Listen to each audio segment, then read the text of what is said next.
Back on BTN Live, Dave Revsine along with Howard Griffith and Chuck Long as we continue to get you ready for the biggest game of the weekend in the Big Ten, Ohio State and Wisconsin.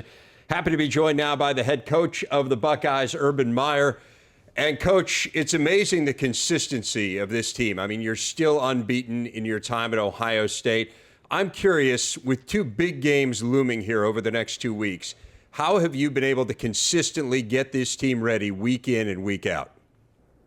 Well, last year, early in the season, was much different than this year. Last year, we had a group of probably it was 7 of the 9 coaches I'd never worked with before. I didn't know our players' talents, and I certainly didn't appreciate the leadership and character of some of the older players we had.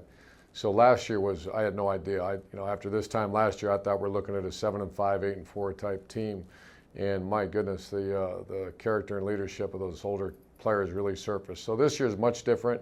I think we got a good handle on this. This will be certainly our toughest opponent to date, maybe the toughest all year. And so this will be a classic Big Ten football game.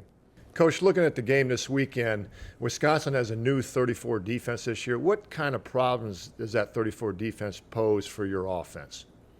Well, they take away. It's not just a 34. They have something. It's almost bare, which is the B gaps are covered. It's hard to run the zone play and a very well thought out defense. It's a defense I can't remember working this hard in my coaching career trying to get some yards on this defense with our offensive staff. So very well put together. We're going to have to play our best and really block some good players.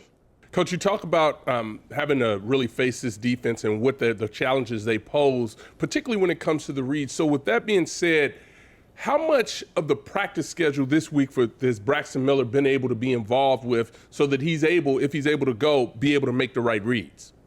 Well, the majority of, I think that's a good point, that in our system, the quarterback's involved in every play, run or pass, obviously pass, but the run game is very instrumental. It's not just a turnaround, hand the ball off type offense. He's taken the majority of the reps. The way we work our system is our backup quarterback. When it was Cardell Jones, it was him. When it's Kenny Guyton, it's him. And he stands 10 yards behind our starting quarterback and gets the same reps just without the ball in his hand. But he's getting mental and visual reps that, I mean, it's not as good as a game rep, but it's pretty close, and especially a coach on the field like Kenny. So Braxton's taking the majority, but Kenny's right there with him.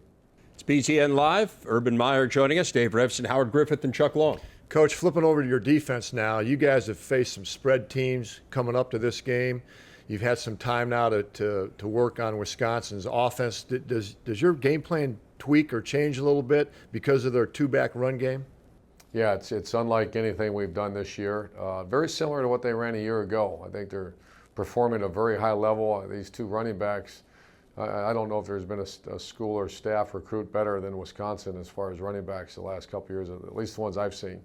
But it's completely different. This is a very unique scheme, very well thought out scheme, and the fly series they've added to it, where they have the jet sweep off of it to number 25 and 20, is just something that has nothing to do with what we've done the previous 4 games. So this will be a heck of a challenge.